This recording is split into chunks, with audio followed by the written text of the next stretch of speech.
Hi there, Jason from Free Guitar for Kids, and we're ready to start lesson number 5. So we're going to go back to an idea that we first introduced in lesson number 4, and that's the upbeat, okay? So we have what's called a tempo, and the tempo is just our relative slowness or fastness of a song, okay? So to give you an example, I could play a song at a slow tempo,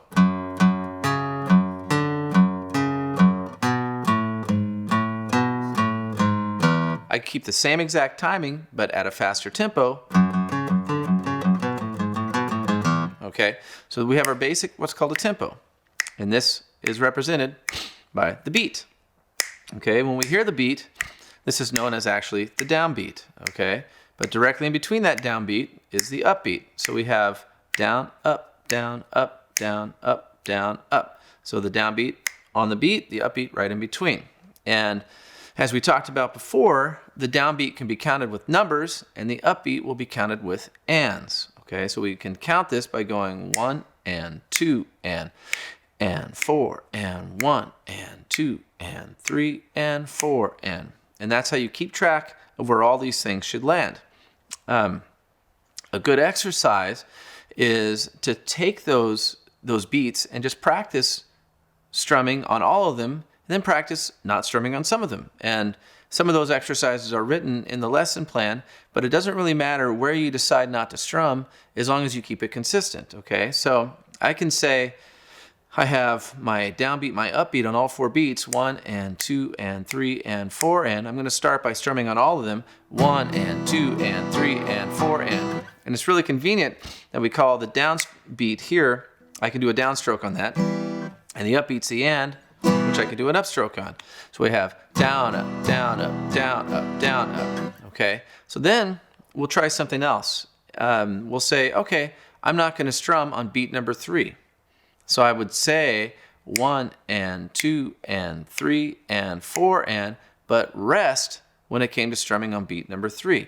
Okay, so I would go 1 and 2 and 3 and 4 and 1 and 2 and rest and 4 and. Okay, now technically a rest would be when I silence the guitar, 1 and 2 and 3 and 4 and. But in this case, I'm just saying resting your right hand from strumming. So we can just pick a beat or a part of the beat not to strum. And just so you know, for clarification, when I say the and of 2, so I would say 1 and 2 and, the and that comes immediately after 2 would be the and of 2.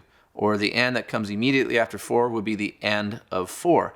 So I could say, well, let's rest on the and of 2. So I would get 1 and 2 and 3 and 4 and 1 and 2 and 3 and 4 and. So that would be an example of how you do that. And you can take any part of that measure or those 4 beats, the downs and the ups, and practice resting on them. That's just as important as the strumming part of it, okay? So we can take the chord progressions that we learned and say, I'm going to rest on the end of 3 for my E major to A major chord progression. So the and of 3, no strum. 1 and 2 and 3 and 4 and 1 and 2 and 3 and 4 and 1 and 2 and 3 and 4 and 2 and 3 and 4 and, okay? Or I can say I'm going to rest on 3, but I'll strum on the end of 3. 1 and 2 and 3 and 4 and 1 and 2 and 3 and 4 and 3. So, just good ways to practice how you're going to keep track of where the strumming is at. Next, we have a couple songs we're going to work on for lesson number 5. And both of these songs have 2 separate guitar parts in them that can be played at the same time. So we'll start with 7 Years. So 7 Years starts off with guitar number 1. Okay, and at the end of those first 4 notes is when the second guitar joins, but here's the guitar 1 part all together.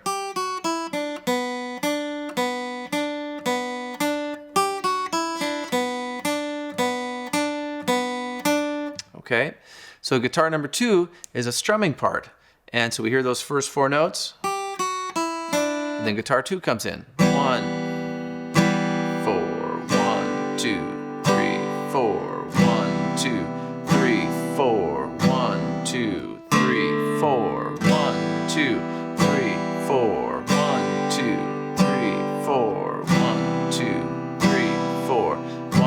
2, 3, 4. Okay, so those two parts together sound really cool. This is a good one for you to pair up with somebody in the class and try to play that together.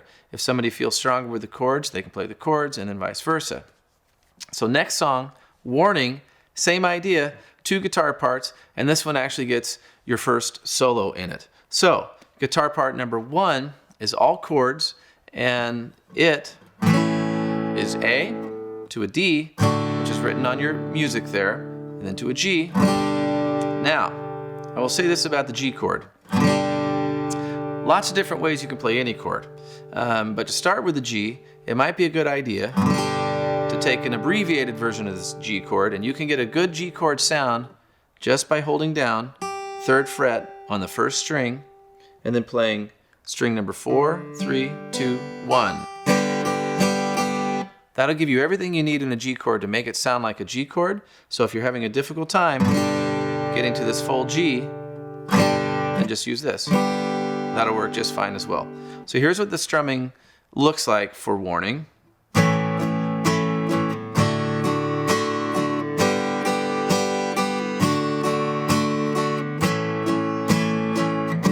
here's with the full G.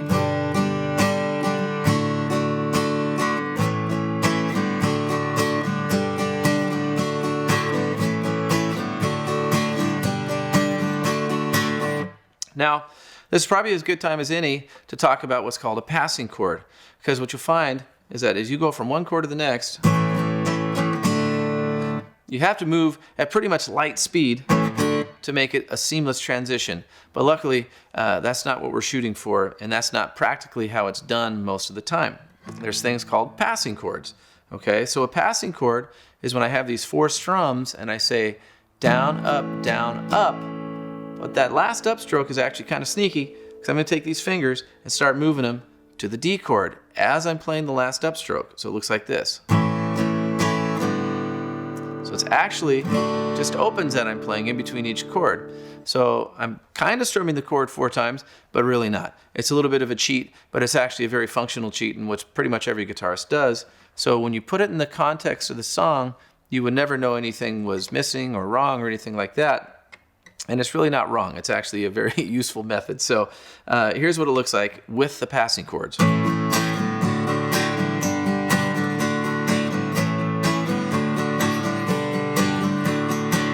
Now what's important here is that they're passing chords and they sound fine, but you don't want to go out of your way to accent them. So I don't want to go. That probably won't sound so great, but just as long as you keep them in the context of the song, they'll sound just fine. So that's the strumming part of Warning. And then we have a bass line, which is actually doubled up on the guitar, and it sounds like this.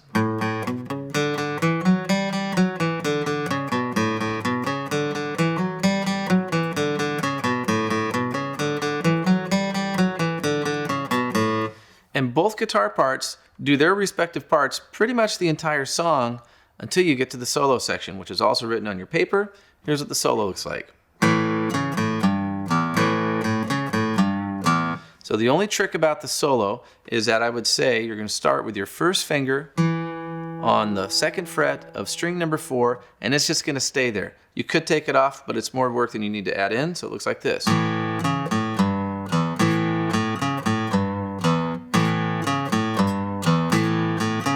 back to the song.